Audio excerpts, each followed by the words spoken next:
3 promotions in 2 years, production coordinator to production supervisor. No fancy degree, no one pulling the strings behind me. And honestly, it wasn't because I was just sitting around waiting for someone to notice me. If you feel stuck in your role right now, I want you to stick with me because I'm going to break down some of the key components in each stage of these promotions that I think will help you out in this video. The crazy part is that none of these promotions came from doing my job better than anyone else. They came from 3 decisions that most people just never make. Most people believe that if they work hard enough, these promotions will end up happening, but that almost never happens, at least in any of the organizations that I've worked for. So I've seen a lot of people over the years stay stuck with where they're at, and they stay stuck because they know they're working hard and they're hoping that the company sees them for what they're worth. But the reality is that unless you take deliberate action on your own career, you might stay in that stagnant phase until you either take action yourself or 10 years down the road, maybe someone does finally notice you. And the people that move up the fastest just approach work completely different. So I've got 3 promotions that I'm going to explain and kind of break down to you guys, give you a little bit of backstory on each. And then I've got the 3 principles that I utilized in each of those transitions. And the nice thing about this is that these principles can apply to any workplace, no matter what you're in, any kind of niche, any category, any company you work for, this will work for you. All right, so I'm going to set the stage for you. I believe it was back in 2019, maybe 2018, somewhere around there. I was a production and shipping coordinator for an art manufacturing company, and the job was okay. It wasn't great. The hours weren't ideal because I was, as the shipping and production coordinator, at a lot of moving parts that I had to adhere to. So I was doing a lot of hours, 10, 11, 12 hours, going in at odd hours, super early in the morning, staying super late. So that wasn't ideal. It wasn't something that was conducive to a family that I was just now starting to grow. I had a young daughter. Obviously, my wife and I were together. So not super ideal. And the trap was, even though the pay wasn't great, it was kind of the most money at the time that I was making. I believe it was around $60,000 a year. 50 to 60. I was getting like a base pay of maybe 50, and then I was getting like cash bonuses for however much product we were producing. So on paper, it seemed like, it wasn't super great, but I was getting some cash bonuses based on productivity of the company, which I had a direct hand in doing. So that cash was really nice. It actually afforded, which if you haven't seen my sleeve before, it was nice to get that because I kind of paid for that kind of stuff. So that was nice, but I needed something a little bit more flexibility. I was tired of the super long hours and being expected to kind of come in on a whim. I wanted that stability. So since I knew I wanted this little bit of a change in my, not just my work environment, my home life, trying to get some more flexibility with the family that was about to grow, I needed to make a change. And that change wasn't going to happen within the organization that I was currently working for. So I had to make a change. I ended up applying for an account manager position with a beverage manufacturing company. And the reason I did that was because the art manufacturing company was very small. There was really no upwards mobility. Now you got raises and stuff like that. And I believe, in my personal opinion, that's kind of what keeps people stuck. Like, it was a super comfortable environment. I was consistent with the work, meaning there was always going to be work there. I was comfortable with what I was doing. And again, I was making decent money. And that's kind of some of the things that people maybe it stops them from going outside of the company that they're working for, hoping that the company they work for currently sees the hard work that they're doing and decides to promote them. And as we've discussed, like, most people don't get promoted based off just hard work. So loyalty obviously keeps people stuck where they're at.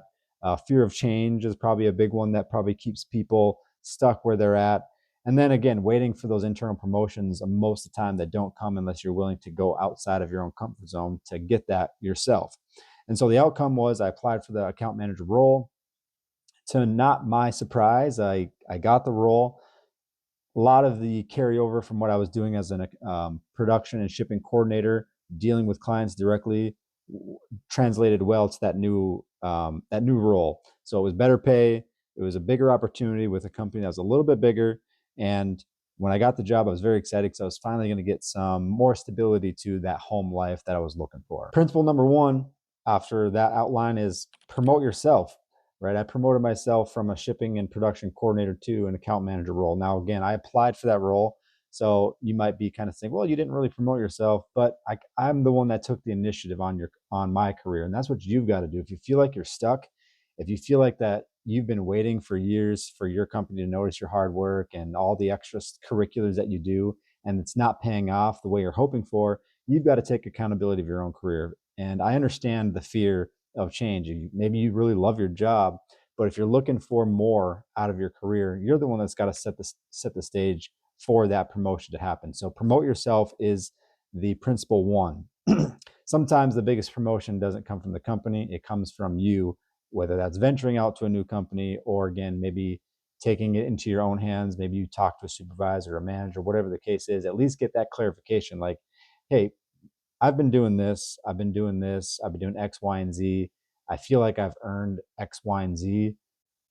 Why haven't I earned X, Y, and Z? At least have that conversation. Maybe if you're a little bit afraid to step out of the company because you really have given a lot to them and they've given a lot to you, that would make sense to me. But again, if you feel like you're stuck and you're looking to get to that next stage and you just know without a shadow of a doubt that the company you're currently working for is not going to give you that opportunity, you've got to promote yourself. So that first promotion, that promote yourself principle, went from the production and shipping coordinator to an account manager. Again, transition to a different company to get that promotion. Promotion two was an account manager to lead account manager. Not a whole lot of differences in the day-to-day per se, but definitely leading. There was another account manager with me at the time, and then a production scheduler there.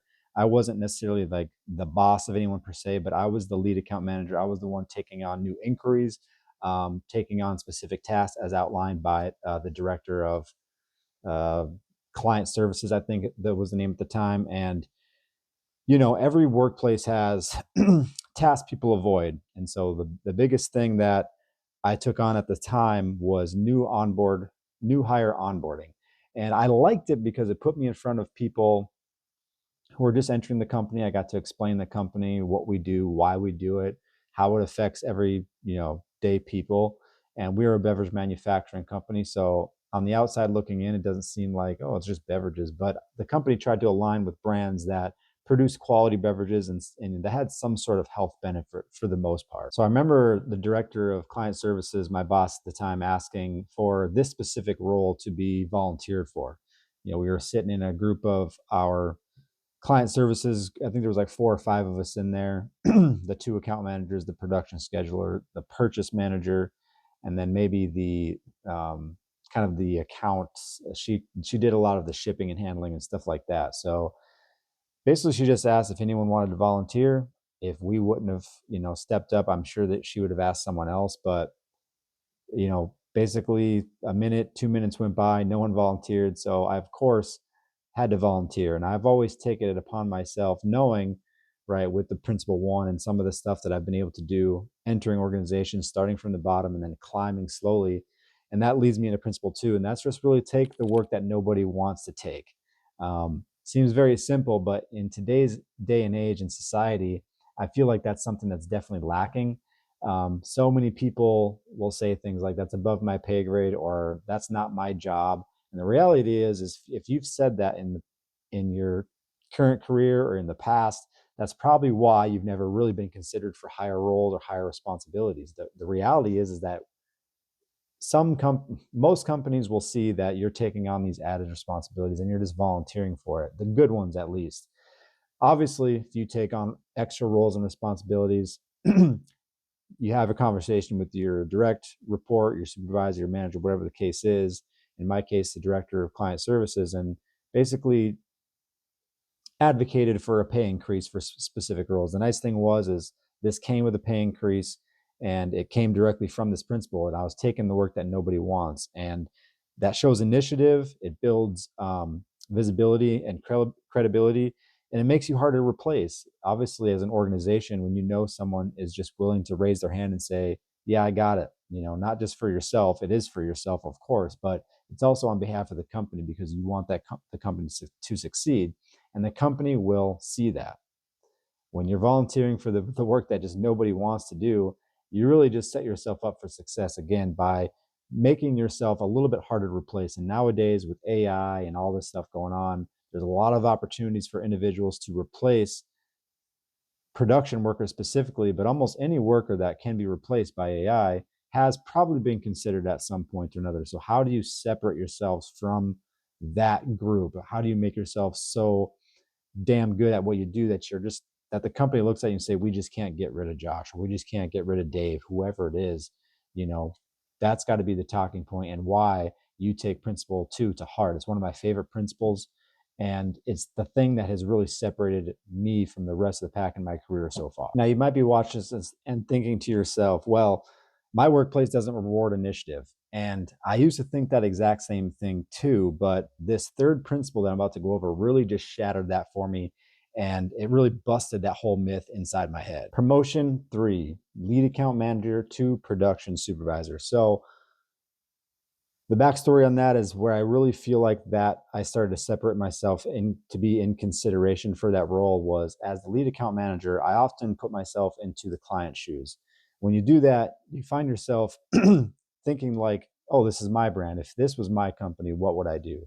So there's a very specific problem that I can recall. It was there was a non-conformance on the product, and what we needed to do as a company was pull product off the shelves, taste test it, put it through the testing process, send it out for micros and stuff like that, just to make sure that the product wasn't growing any bacteria or anything like that inside the can. And it was one of those things where not a whole lot of people jumped out of their seats to volunteer to go pluck stuff. And, the warehouse team, that's kind of their job, is to handle, grabbing the forklift, grabbing pallets, pulling them down so that maybe the account managers can go and take what they need. And so I just, quite frankly, just grabbed the forklift myself. I was forklift certified, grabbed the product, all the locations, broke down the lot codes, the time stamps of when this specific nonconformance occurred. And I took initiative on it, similar to how, principle 2 is do the work that nobody volunteers for, kind of just translating that into this promotion as well. And normally these types of requests would sit for hours until someone takes it. But again, taking matters into my own hands, I wanted to go get a jump start on this right away. And what that showed was obviously not just initiative, but the CEO, the president of the company at the time, was very involved with this specific client. And what it ended up doing too was, as I took over the roles and responsibility of this non-conformance specifically, he then tasked me to do things like communicate with the insurance company to make sure that this claim was documented, and that not only could we get reimbursed for whatever happened, but the client could get reimbursed for what happened specifically. And so when you get that kind of notice for doing what I was considering at the time a very small ask, to me, I never understood why someone wouldn't want to just jump up and say, yeah, I got that. Because I've always wanted to put myself in positions to grow and learn. So these kinds of opportunities always help push me to grow, not just my own understanding, but again, show to the company that I'm willing to go above and beyond to not just, again, grow myself, but also push the company and the clients forward for excellence and growth and all that stuff that comes with it, which jumps right into principle number 3, and that is solving problems before you're asked. And so in that little backstory, that's pretty much what I did. There was a problem that needed to be solved. I didn't wait for QC or QA to do what they needed to do. That stuff can all come after the fact. Obviously, specific product might be on hold and might need to get released so that we can start tasting and stuff like that. But it's really just, if you can view things as a problem, again, I put myself in the back seat and I said, hey, what if this was my brand and this was happening to my company? How would I approach it? And that's how I approach most things nowadays is the products that we're producing all have someone on the other end of the, of the computer screen of whatever they're ordering. The consumer is always the first person in mind. And if you put yourself in that shoes, it's always going to push you ahead of the pack. So again, principle number 3, solve problems before you're asked. This separates yourself from the people who don't move up, or the individuals who don't problem solve in this way are the ones that are going to be left behind. And, it's removing the obstacle to say when merit increases or promotions come up in a conversation with your leadership, you remove all that stuff and you're just the person who stands out amongst the rest because you've done all these things. You followed these 3 principles and you're the logical choice to get this promotion. Promotions don't go to the hardest workers. They go to the workers who solve problems. So you should ask yourself, when do problems appear at work?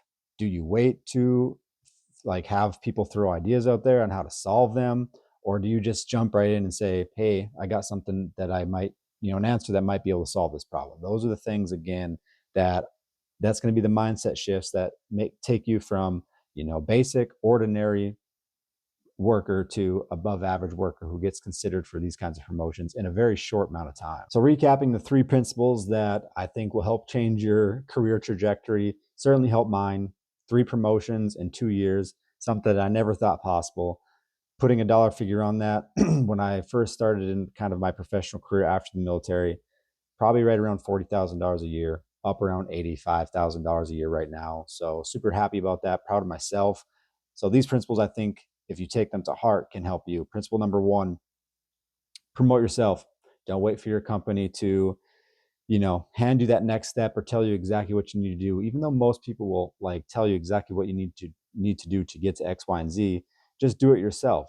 If you have an opportunity that you've been thinking about, that you've seen on Indeed or whatever job board, give it a try. And at the very least, if you don't get that opportunity, continue to work at what you're doing with the current company that you're at, then apply for that next opportunity. Or like I mentioned, you can talk with your supervisor, your direct report, and say, I've done X, Y, and Z. This opportunity I see, what do you think about, giving me an opportunity to try it? When I first became, so when for promotion 3, when they provided me with the opportunity to be the production supervisor, I actually was the interim production supervisor to trial it for 90 days so they could see how I was going to work out as the production supervisor, and also to see if it's something that I was going to like going from the lead account manager to the production supervisor. It ended up working out. Principle number 2, take the work that nobody wants to. Seems very easy and straightforward, and it's just really, some of that work might be outside of your pay grade. Maybe it does not, maybe it goes above your job description, but that is the great separator of bringing you from the back of the bus when it comes to people who are maybe in consideration for promotions or merit increases, to the front of the line and being the first consideration to leave above your peers. And it really sets yourself above the rest. And principle number 3, solve problems before anyone asks. None of this requires to know the right people. All this stuff just requires a decision, and that's just you solving the problem without ever having to being asked to. It's just kind of falls all in line with these things. So if this hit home for you, drop a comment. Let me know if you've had any of these opportunities pop up. Have you spoken to your supervisor, your direct reports about opportunities? Have you yourself gone above and beyond and applied any of these principles to your career at some point or another? Have you gotten that promotion because of that?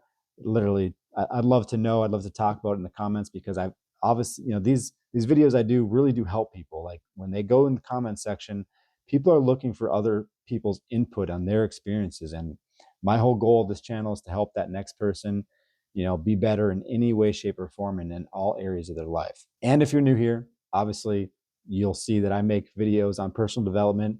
This is kind of the first one that I've really started to dive into just my personal career and how I've really went from making, when I first started as a teenager, making less than $20,000 a year, to being a production supervisor making, about $85,000 a year.